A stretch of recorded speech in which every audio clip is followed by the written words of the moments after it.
Si je vous pose une question toute simple, quel est le meilleur objet de Mario Kart? Vous allez sûrement me répondre le bilbal, l'étoile, peut-être l'éclair, mais est-ce que quelqu'un répondrait la banane? Probablement pas. Et pourtant, à mes yeux, c'est tout simplement l'objet le plus fort de toute la licence Mario Kart.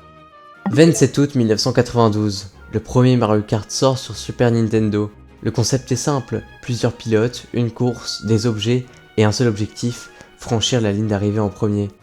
A l'époque, il n'existait que 9 objets, la plume, l'étoile, le champignon, la banane, les carapaces rouges et vertes, l'éclair, le bout et la pièce. Et parmi eux, il y en a un qui va traverser tous les épisodes sans quasiment jamais changer, la banane.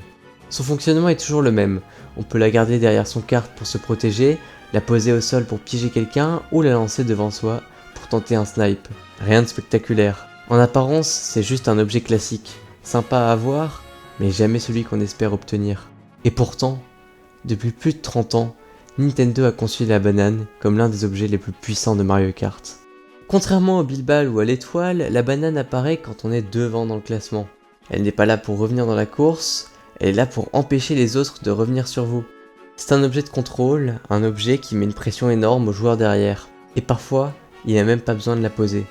Le simple fait d'avoir une banane derrière votre carte oblige vos adversaires à réfléchir. Est-ce qu'il va la lâcher maintenant? Dans le virage? Sur le cut? Au double item?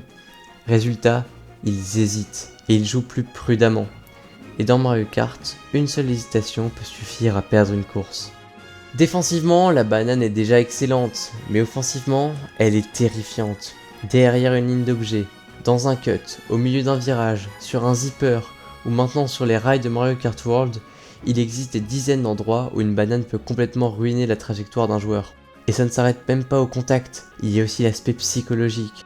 Les meilleurs joueurs passent des centaines d'heures à optimiser leur trajectoire, alors quand une banane apparaît exactement là où ils doivent passer, tout leur plan s'effondre.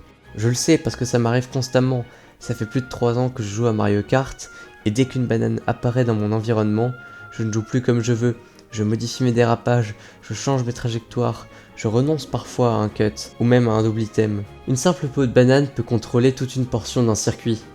Il existe aussi une interaction beaucoup plus technique, le Shroom Cancel. Le principe est simple, vous utilisez un champignon, mais dans les quelques frames qui suivent, vous vous faites toucher par un objet. Résultat, le champignon est consommé, mais son boost disparaît complètement. Autrement dit, vous perdez votre champignon sans obtenir sa vitesse. Et quand ça arrive dans un cut, c'est catastrophique. Vous vous retrouvez sans vitesse, sans objet, coincé hors trajectoire. Une banane bien placée peut provoquer exactement ce scénario, et c'est probablement l'une des pires sensations du jeu. La banane peut aussi vous sauver.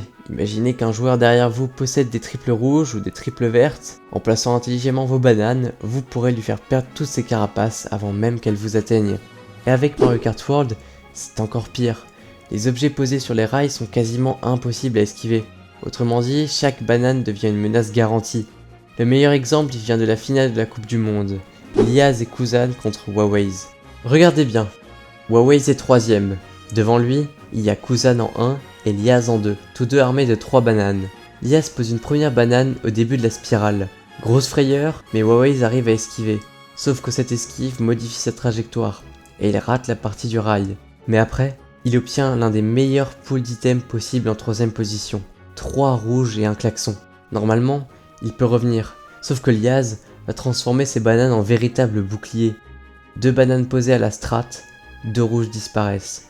La dernière est posée à la fin du rail, et la 3ème rouge est sacrifiée. Puis une 3ème banane parfaitement placée avant le double item force Wawaze à jouer son klaxon. Alors oui, il voulait probablement chain sur le double, mais sans cette banane, il aurait dû le gérer autrement. Et toute cette séquence montre une chose, une banane ne fait pas seulement glisser, elle dicte les décisions de votre adversaire. Et je pourrais encore montrer des dizaines d'exemples, mais il reste une dernière utilisation que j'aimerais vous présenter, ma préférée. Le snipe banane. Si de la part de Purple, ouais, c'est fait. C'est très bien joué, juste il cancel le double pour le snipe. Oui, Sur sa tête. Est-ce que les flammes peuvent toucher peut-être?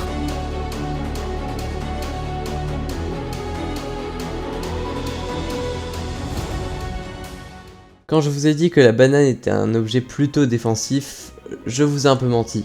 Parce qu'on peut aussi l'utiliser comme un projectile. Et réussir un snipe banane, c'est probablement l'un des moves les plus satisfaisants de Mario Kart. C'est extrêmement difficile, il faut anticiper la trajectoire, la vitesse, la distance, le timing, tout ça sans aucune aide.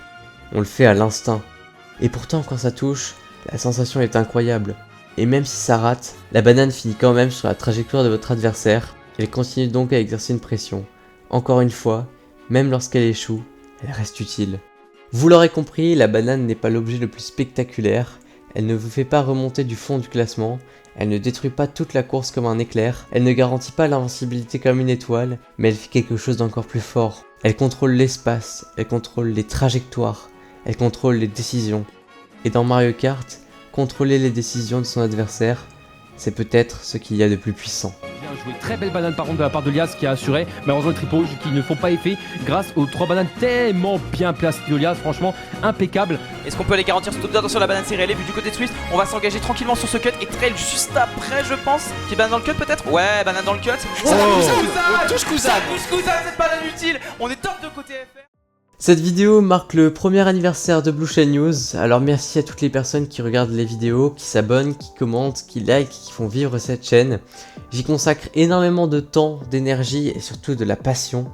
Si ce format d'analyse vous plaît, dites-le moi en commentaire. J'ai pris énormément de plaisir à écrire cette vidéo, d'autant plus que le script est entièrement de moi.